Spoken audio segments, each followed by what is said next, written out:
Hey, what's going on, guys? In this video, I want to give another update to my progress in JS175 Networked Applications with JavaScript. Now, I wanted to give another update to my progress because it's been super slow. If you're watching these videos, you're probably like, should I even keep up with Ian doing this course? It's like, maybe he's sitting still. I'm not sure if he's even making progress. I wanted to come out and talk about why it's been a little bit longer on this part of the course and what exactly I'm doing. JS175 Networked Applications with JavaScript is the main section on networking and building web applications. You start off with learning about things like running virtual machines, and then you really get into how servers work, building your own servers, and then building a web application using the Express.js framework and the Pug templating engine. So one of the big things for me is that in this section, there's no exam. For me, I really like to use the exams as a benchmark so that I really know my level of proficiency. I get a grade, I can study their specific material, I know what I need to master. Or this section has a project at the end. It doesn't require you to pass an exam. So for me, I really had to come up with my own standards of proficiency when I feel like I'm comfortable. Since there's so many new technologies in terms of learning about servers, learning about virtual machines, the framework that we're using, the templating engine, putting it all together, understanding how a templating engine is translated into HTML, I really needed to have a good grasp of this. I wanted to have a working knowledge where I felt comfortable that I could jump into an Express web app, start tinkering with it, and be able to build custom features on my own. After all, I got my phone going off here. That's really where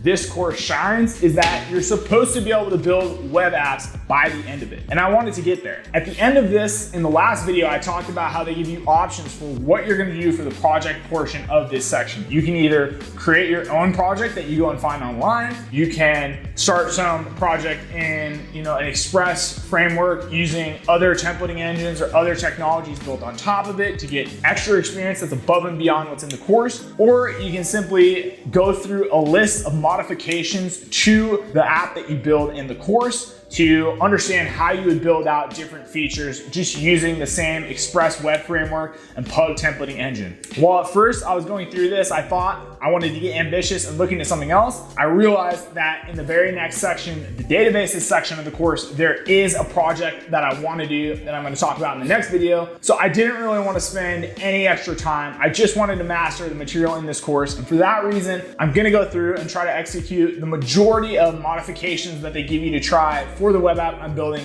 in this course. Now, beyond that, what's taken me so long is because of all the technologies that I mentioned, I ended up going through all the material twice and going much slower on my second pass through the material in this section of the course, simply because the first time I went through, I really tried to blaze through it. And as many of you guys know, when you do that, you really end up having to backtrack quite a bit. In this case, it was like I was going through the second time with fresh eyes. I felt like I was just doing the whole thing for the first time again. So this was a slower one for me. I think it's gonna pay off because now that I'm at the end of it and I'm in the section doing modifications to the application that you build in the course, I feel much more comfortable. I know how the layout of project files are supposed to be. I know where everything is when I'm trying to make a modification or troubleshooting any part of the application. And it just doesn't seem like it's this huge just grouping of concepts that I'm trying to demystify. I really feel like I know where everything fits and I can troubleshoot anything in my application. So anyway, that's just a long way of explaining why this is taking so long for me. I am really excited for the project that I have planned for the databases section of the course. And beyond that, I don't really want to talk too much about what my plans are beyond the backend section of Launch School. I just know that at this point, I'm going to complete the backend section, give you guys a little update on my plans as far as finishing the front end section, trying for capstone, or trying for some other type of certification or project. But